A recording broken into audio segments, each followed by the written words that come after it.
Hello, this is Matt on the Moon Lambo channel. We've got an article from Forbes today, and the author of this is stating that Facebook's Libra coin, which, by the way, doesn't exist yet, it's ahead of a number of top-tier coins, large-cap coins, including what they're calling Ripple's XRP. As we know, there is no such thing as Ripple's XRP unless you're referencing the stash of XRP they hold, but Ripple does not own the XRP ledger, and Ripple did not create the XRP ledger, so this is a fallacy here. But nonetheless, Forbes says XRP is already left behind by Libra. That's what Forbes says. And we've got a piece about Backed also I want to share with you from CoinDesk. They're going live today, sort of, in test mode. So I'm going to cover some information on that because this is great for the entire crypto asset class. And then I'll end the video by talking about a topic that I've been sharing with you over the last several days or so.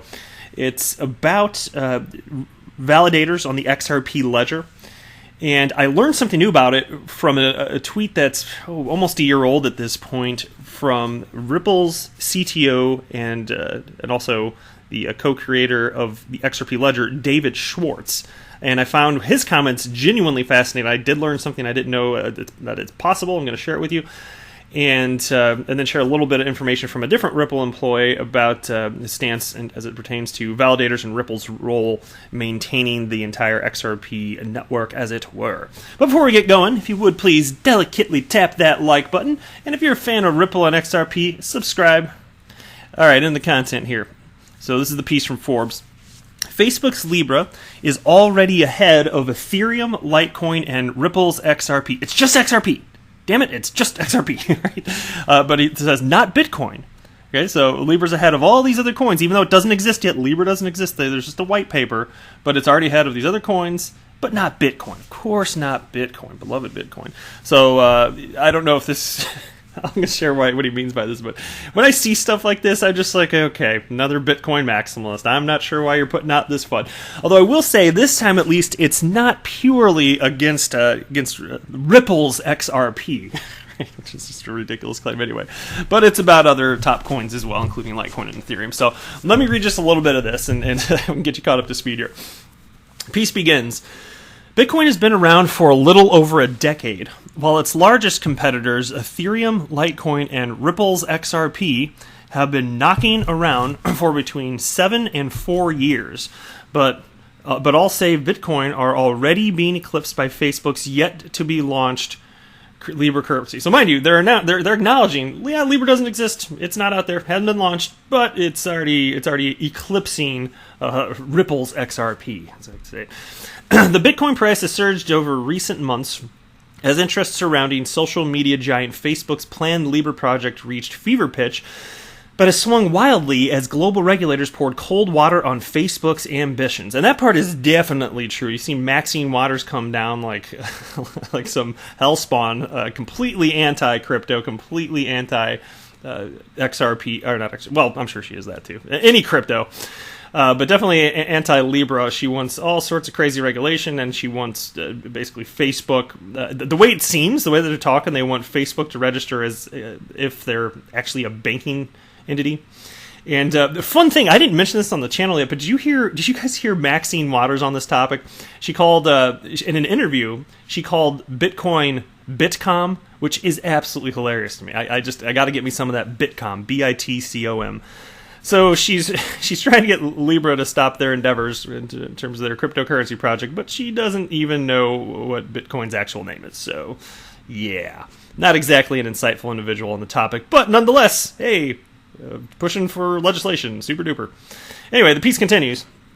Now, a new survey has found that there is a substantial public interest in Facebook's potential Bitcoin rival, despite a lack of trust in the company, with people already more familiar with it than Ethereum, Litecoin, and Ripple's XRP. Okay, so that part right there, I got to call nonsense on it. So a new survey found that there's substantial public interest in Facebook's potential rival. Okay, rival in what sense? Dude, I wonder if the writer of this piece even understands that Libra, once it exists, assuming it ever exists one day, it's a stable coin backed by a number of fiat currencies with a central point of failure. That's not remotely the same. That's kind of like saying that the United States dollar is a rival to Bitcoin. Now, you can argue that that the two are competing for the same type of use. In this case, it's just Bitcoin's in theory to be used as actual money, a peer-to-peer cashless system. So if you want to say they're rivals in that sense, okay, but to parse that out a little further, that's not what the individual meant. The individual writing this clearly meant that from a technological perspective, Bitcoin and Libra are the same. Not exactly the same. And also the use case is different on top of what Satoshi Nakamoto initially envisioned Bitcoin being used for in the first place. So none of this makes sense, but that's Forbes. Okay, so here you go. And that's why, as I got more and more into crypto, just like you guys, especially in the early days, I'd read all these articles, and when you don't know stuff, like I'm on this for hours per day because I'm that weird, and I'm just that interested in Ripple and XRP and all the other developers and stuff. But if I weren't self-educating to this degree, this type of stuff would be intimidating, and it would not make me as confident in investing in any sort of crypto. This is the type of garbage that's out there, and it's ruining opportunities for people.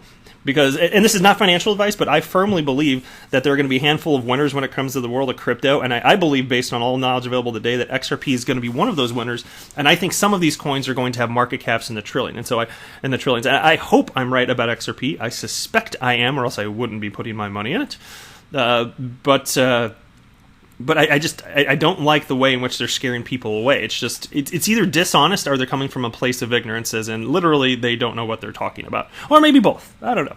But anyway, the piece continues. Bitcoin and Facebook's Libra were given an awareness boost by U.S. President Donald Trump last week when he tweeted his opposition to both technologies. But he may have inadvertently introduced the idea of Bitcoin. Can I just call it Bitcom for the rest of the article? Yeah, so introduced the idea of Bitcom and crypto. It's in honor of Maxine Waters. Introduced the idea of Bitcom and cryptocurrencies to a whole new audience. New research carried out by the U.S. broker Toro has found that while 58% of U.S. adults have heard of Bitcom, the first and largest cryptocurrency, Facebook's Libra is already known by 16% of people just a month after it was unveiled. Well, why do you think that is? Of course, it's plastered all over Fox News and CNN and MSNBC, all the physical papers that some people actually do physically get papers delivered to their home, by the way. It's a fun fact. It still exists to some degree. But there's that, and then just people, it's all over news online too. This is not surprising to me, but it doesn't mean, an article headline like this, it implies that, or it would make people think, would it not, that in terms of actual adoption, that Libra's light years ahead of these other coins cited, including XRP, and it doesn't even exist yet. That's part of my beef with this anyway. And then down here it states, Ethereum, the second largest cryptocurrency, has achieved only 12% recognition since it went live in July 2015, and it can be assumed that smaller cryptocurrencies like Litecoin and Ripple's XRP are still less well known. And then there's a quote. We believe that crypto and the blockchain technology that underpins it will be essential to tomorrow's economy, said Guy Hirsch, U.S. Managing Director of eToro. By introducing the concept to a new audience, Libra could play a vital role in the evolution of decentralized and more democratized finance. Ah, yes, indeed. And so here's a few more stats at the end, and then the article wraps up here. But it says, meanwhile, the survey suggests that people may not be willing to trust Facebook to correctly manage payments, perhaps due to its ongoing data sharing scandal. And by the way, that is absolutely a legit point there. That is definitely true. And I was amazed the first time I talked about Libra in one of my videos, I went down to the comment section and everybody was just so anti-Facebook. And it's not like I'm some pro-Facebook guy. I'm not. I just don't use it and I don't really care about it. But the number of people that went out of their way to comment, negative comments about Facebook, and I'm on your side on that. Like, I totally respect and understand where you're coming from, but I just wasn't prepared for that. And so people have true disgust for the way that Facebook has handled individuals' privacy, your privacy. Legit concerns, anyway.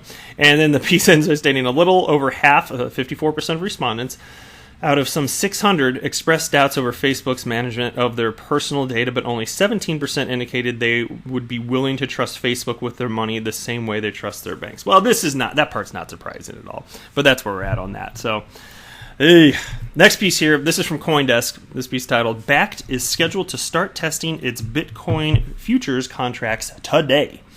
And the piece begins. Bitcom. Oh, did I say that wrong up here? Yeah. Let me reread the title. I said it wrong. Bakkt is scheduled to start testing its Bitcom futures contracts today. There we go. And the piece begins. Bitcom futures platform Bakkt is scheduled to begin testing its new contracts Monday. Nearly a year after, since revealing its ambitious vision, Intercontinental Exchange, ICE, is still waiting on regulatory approvals to take the platform live. Still, despite having to delay its new market multiple times, the parent of the New York Stock Exchange is moving forward with plans to offer potentially the first physically settled Bitcom futures in the United States. Bakkt announced in May that it would begin testing its Bitcom futures contracts in July, later firming up a July 22nd test date. And so this is what I've been talking about in part for very recently. I've been talking about a lot, just mostly because Libra's been in the news. We've been talking about regulatory uncertainty. It's the government. The government is actually a huge part of the problem as to why this is being delayed here. And this is only one business that is being affected by all this. And then you can imagine if this were launched, what that would actually do for the entire crypto ecosystem, as there would be more purchasing, more buying, selling, more volume, and more money, a lot of which presumably would stay in it for the long haul, especially if you're talking about institutional money, which is going to be delving in. But in this case, we are talking about the futures, of course. But still, you know what's neat to me about this in particular, when you're talking about futures contracts. In this case, and this is the reason it hasn't been approved, it's never been approved, but they would be dealing with Bitcoin itself. For the previous futures contracts, which were originally approved, it was the end of 2017, which I believe played a big part in Bitcom's run-up, which ultimately had its all-time high of almost 20,000. But I think that was actually part of it when the futures got approved. But in this case, the futures would actually be settled with actual Bitcoin. That means that if you're going to engage with these futures, actual Bitcoin has to be bought and sold, which affects the volume, and it affects what's available in the ecosystem.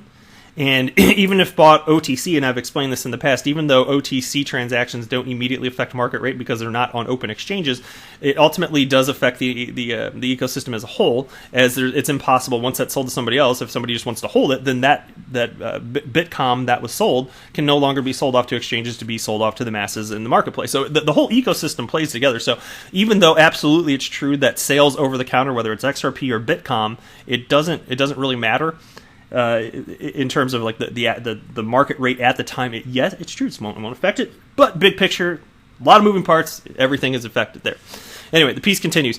It will apparently be testing two different types of contracts Monday, a daily and a monthly contract. Bakkt aims to list the futures, which would be traded through ICE Futures US and cleared through ICE Clear US, the parent company's clearinghouse. It is unclear what specifically will be involved in the testing process. Bakkt did not reply to multiple requests for comment.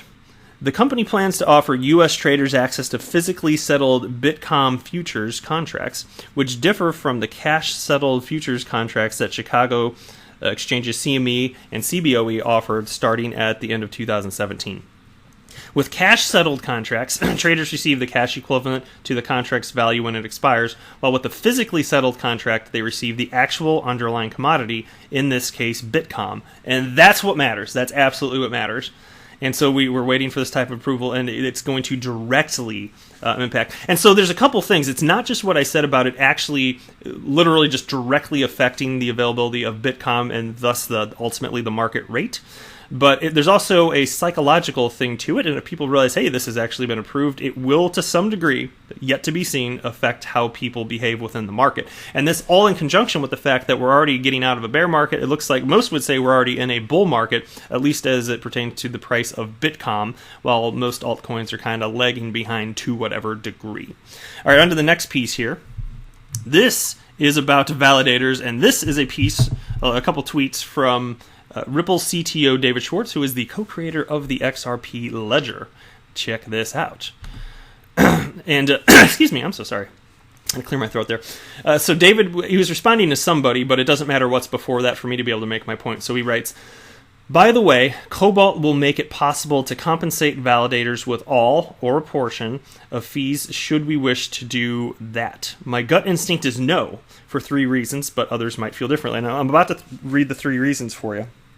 But understand that conceptually, part of one of the many things that Bitcom maximalists like to complain about, as far as it has to do with XRP specifically, is that they like to say that XRP was pre-mined, which is a fallacy. There was no mining whatsoever, but all the XRP was created at inception. That's what they actually mean. So anyway, they have a problem with that conceptually, and for some reason, they like the idea of mining. They want your computer to arbitrarily have to solve this mathematical puzzle in order for Bitcoin to be rewarded, which really doesn't matter.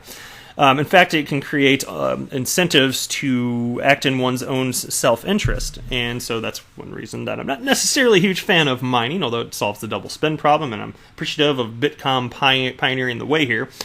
But as far as that goes, that's again part of the reason that people have such a problem with XRP. But as you'll read through, as I read through this, I think you'll see that there's a reason it's good for there not to be a financial incentive. So with XRP, with the consensus mechanism, which is what solves the double spend problem. Again, Bitcom solves it via mining, and XRP solves it via the consensus mechanism, which is it's just the sequencing of orders and an overall agreement in which order they came, so you can't spend twice. There is no monetary reward for that, and again, of course, with mining there is. So here are the 3 reasons that David Schwartz cites for that. All right, number 1. The cost is low, and it's unlikely incentives are needed. There's no direct incentive to run a Bitcom full node, and there's no shortage of such nodes. Supervision of malfunctioning or malicious validators is built in.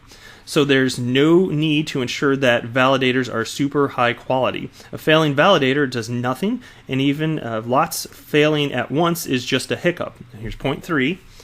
I'd prefer honest operators have aligned incentives just to make the network work.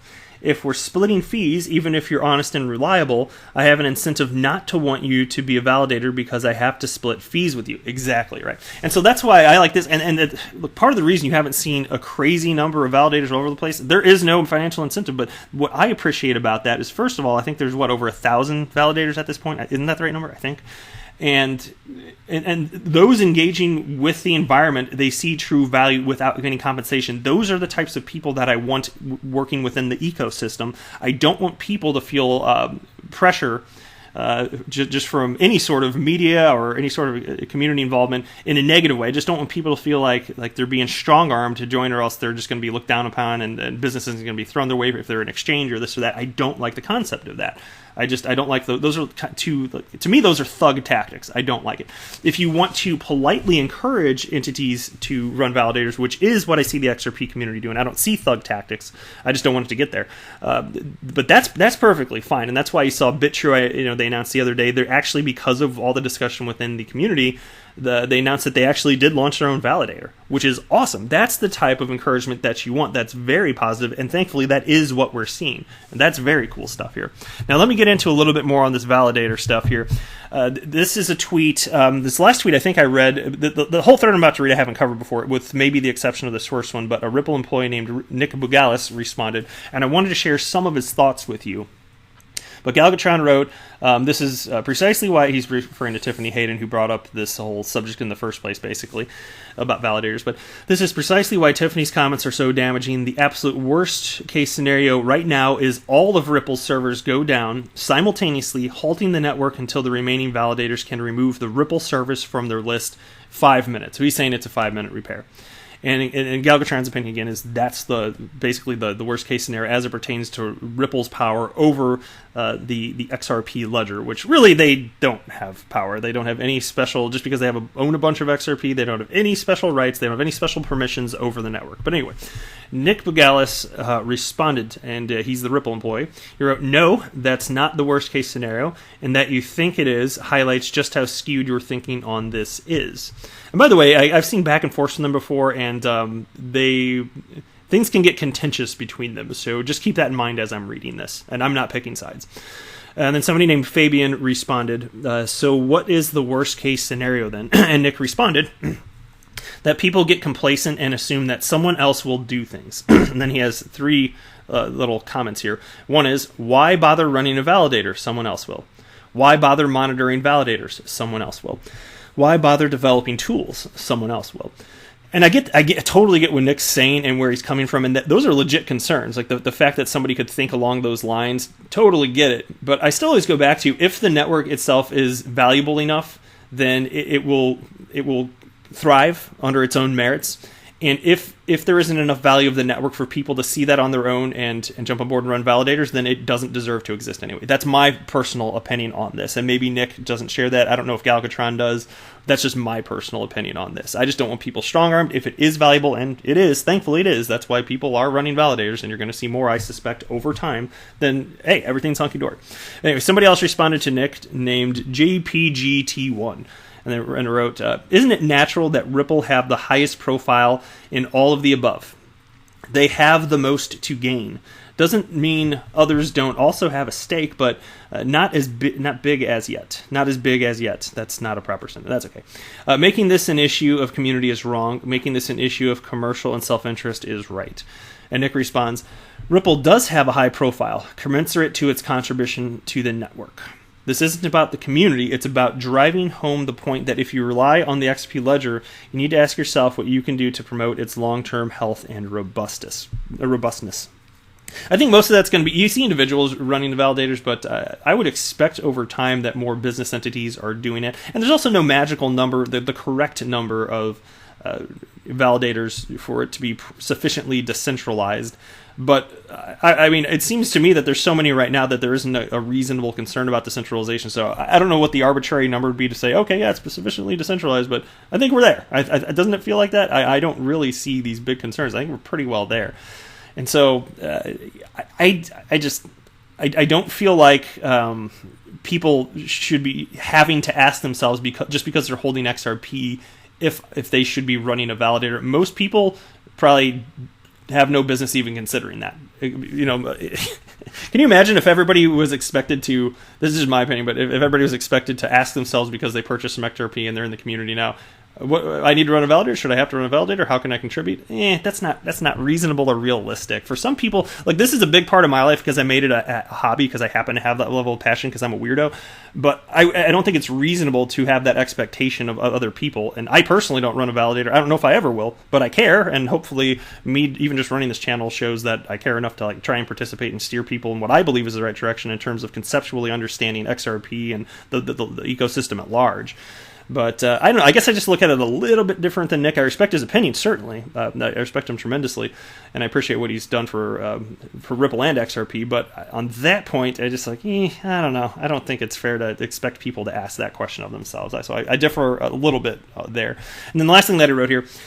For those that operate validators, that might mean improving your internal monitoring and publishing and SLA. For those that operate exchanges, that might mean operating your own cluster of servers and a validator.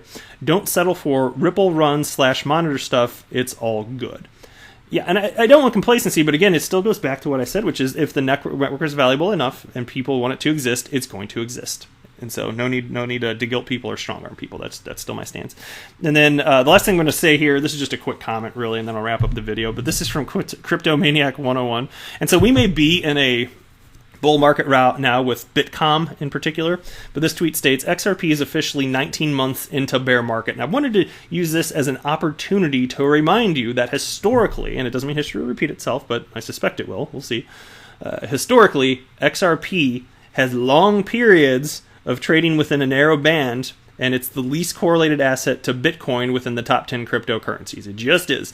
So Bitcoin's going to run up. Some people are going to lose faith, and maybe XRP price, maybe it'll drop even lower for a while. But I think that we have not seen the last in terms of parabolic price action from the XRP ledger. We saw a high of $3.92, and I firmly believe that will not stand to be the all-time high for the rest of time. I think the best is yet to come here. And if you look historically, you see that XRP price, it is flat, and then eventually something happens, and out of nowhere, you can't predict exactly when it's going to happen, and then bam, it just goes parabolic, and that's my 2 cents there. So anyway, that's all I got for you in this video. I am not a financial advisor. Do not buy or sell anything because of anything that I say or write. That would be a very, very, very bad idea. Until next time, to the moon, Lambo!